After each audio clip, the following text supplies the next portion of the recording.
Welcome everyone. Welcome to the channel, or welcome back to the channel. If you haven't seen this show before, you gotta make sure to subscribe. Only 15% of you that are watching subscribe. So hit that subscribe button below so that you can support this channel. But every week on Saturday morning, we go over what is actually happening with the market. What are some local news? What are some national news that could be impacting the real estate market altogether? And this week, we're gonna be going over several things. When it comes to higher interest rates, what are your options? These are the top 10 markets in California that are due for a price dip. SF is not a market investors want to be in. For commercial, we'll talk about that.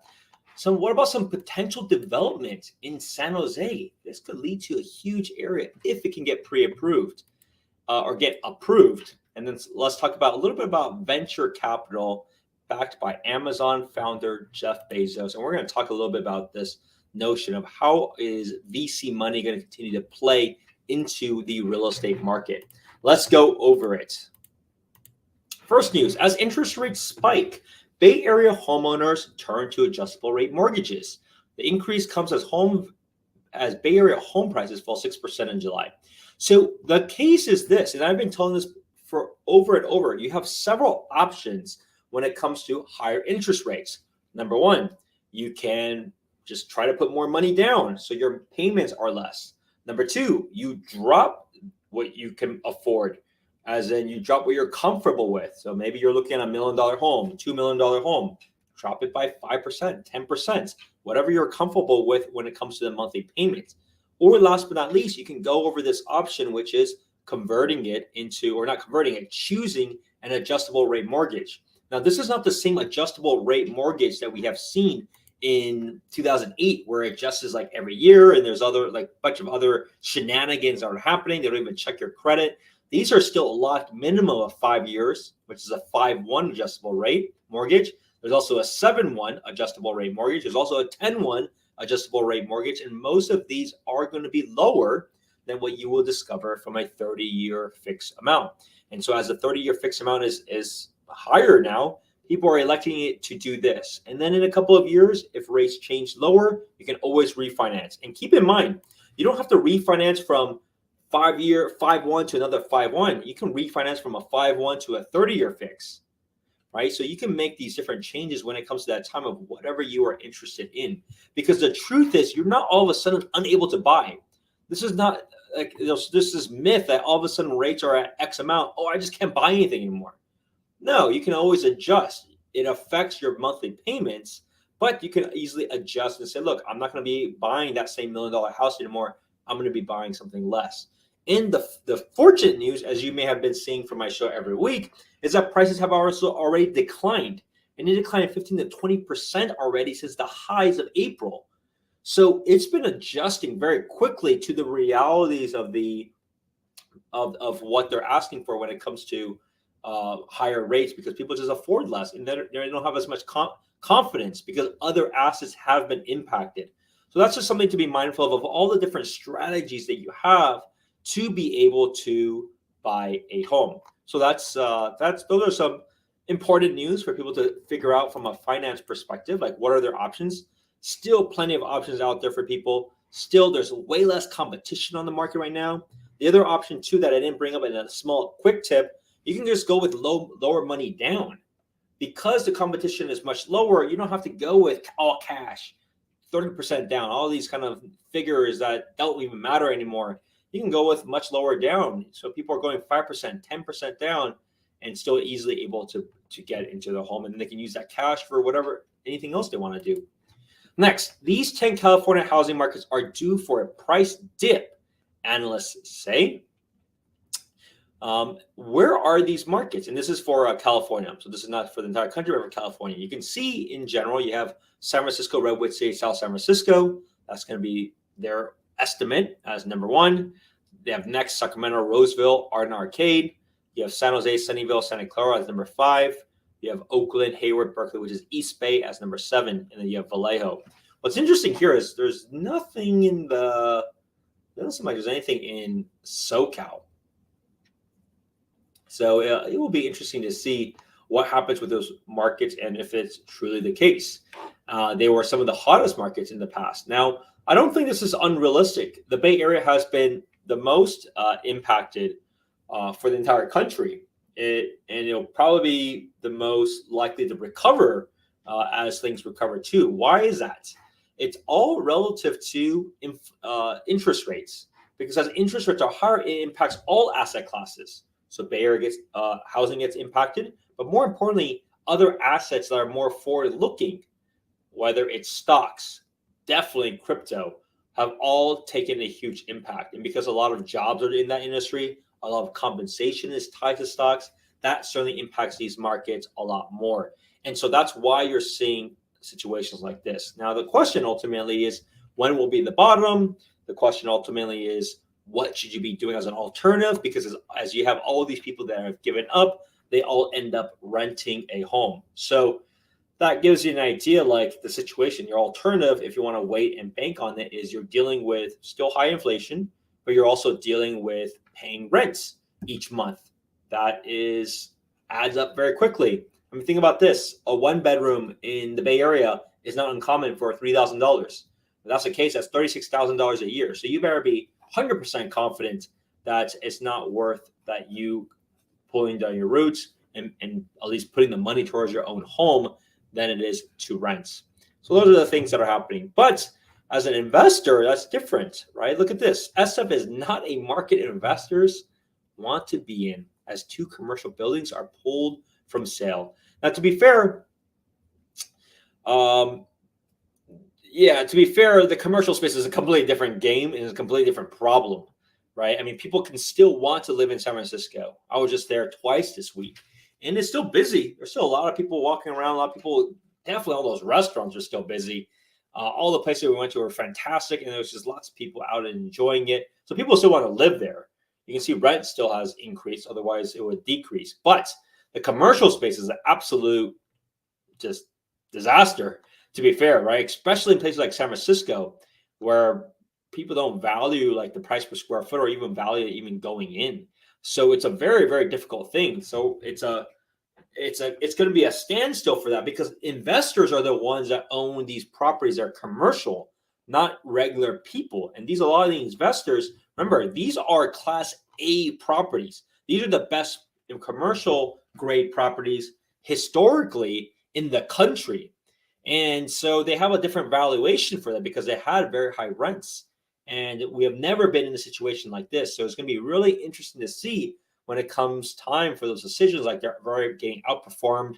The rent rolls are absolutely terrible. Vacancy rates are god awful. And so hence why you see some different deals are just not going to be able to strike, because the buyers are doing the math of, wait a second, you're renting for this, you're expecting this cap rate. Is it really still a Class A property? Those are things from the buyer side.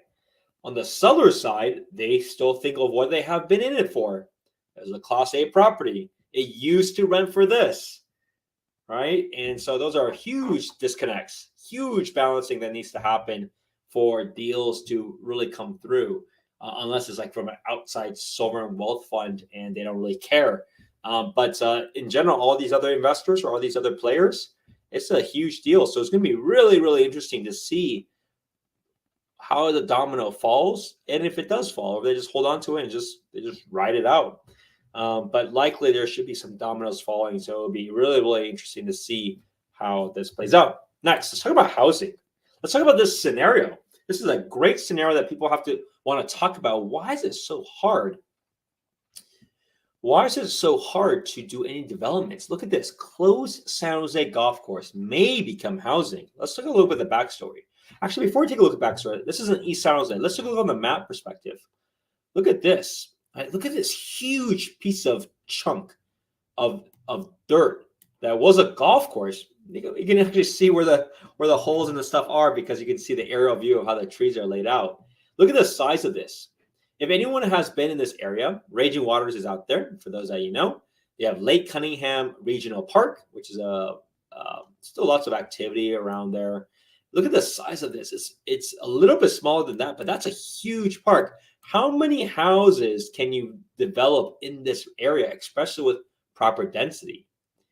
right? It can be a huge housing project. It can house so many different people. So that's that, right? That's where the former Pleasant Hills golf course was. But what is the problem? The problem is two things. One, the city is pretty bullish. They want to build this. But then under current environmental laws, the traffic impacts in certain areas will be too great to permit development without a special exception. This is the city's transportation analysis policy.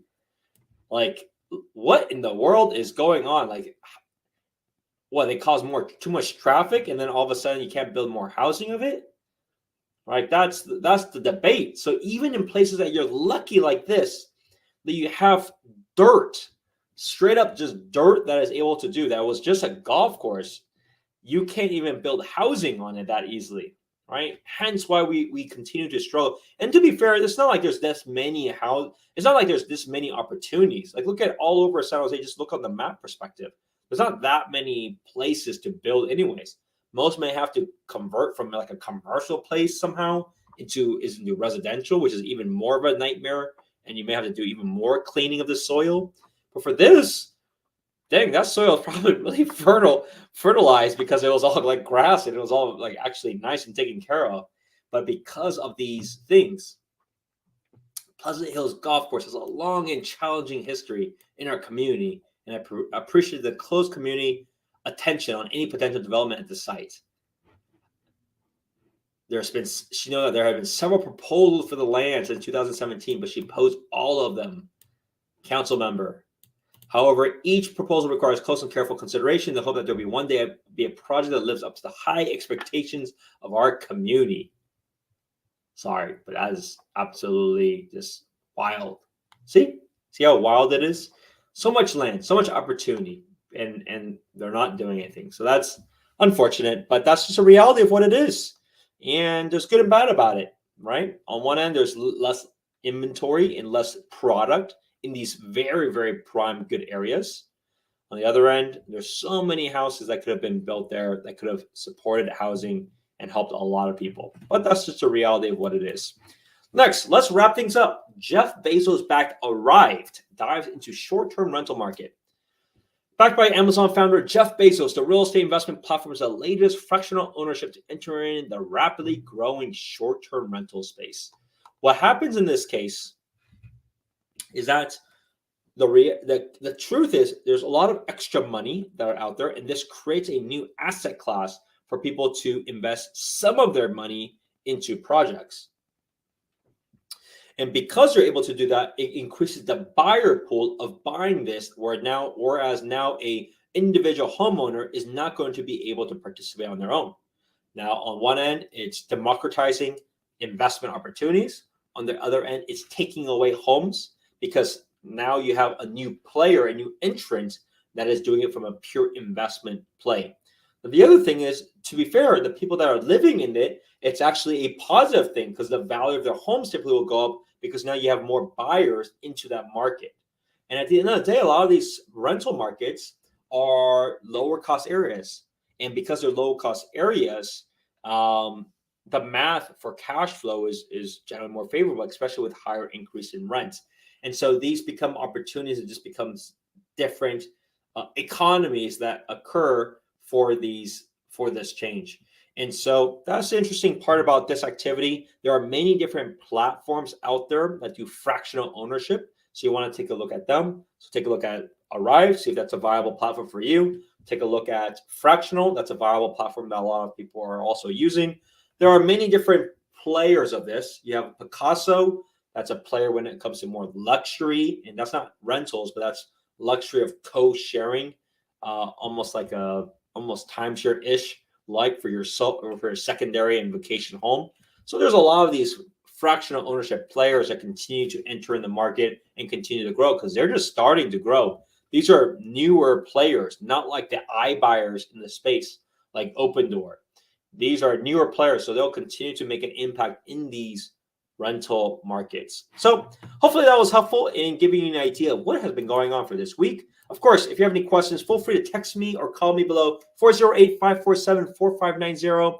It is never too early to have a conversation with whatever your goals are, whether you're buying, selling, or investing in the Bay Area or anywhere in the country, my team can help. I'll see you at the next one.